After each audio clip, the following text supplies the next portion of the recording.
গাজার স্বাস্থ্য কর্তৃপক্ষ জানিয়েছে, ইসরায়েল হামাস প্রায় ২ বছরের সংঘর্ষে গাজায় প্যালেস্তানিদের মৃত্যু সংখ্যা বেড়ে দাঁড়িয়েছে ৬৫,০০০ আর আহতের সংখ্যা ১,৬৫,৬৯৭ জন। গত ২৪ ঘণ্টায় গাজার বিভিন্ন হাসপাতালে ৯৮ জন নিহত ও ৩৮৫ জন আহত হয়েছেন। সরকারি তথ্য অনুযায়ী ৭ জন নিহত এবং ৮৭ জন আহত হয়েছেন শুধু খাবার সংগ্রহ করতে গিয়ে।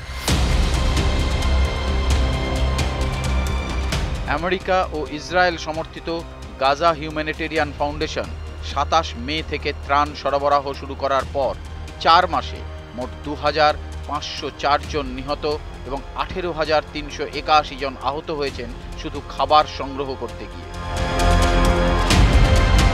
এদিকে স্বাস্থ্য কর্তৃপক্ষ গত ২৪ ঘণ্টায় অনাহার ও অপুষ্টিজনিত কারণে আরও ৪ জনের মৃত্যুর খবর জানিয়েছে। এর ফলে খাদ্য সংকট সম্পর্কিত মোট মৃতের সংখ্যা বেড়ে দাঁড়িয়েছে ৪৩২ জন, যার মধ্যে ১৪৬ জন শিশু।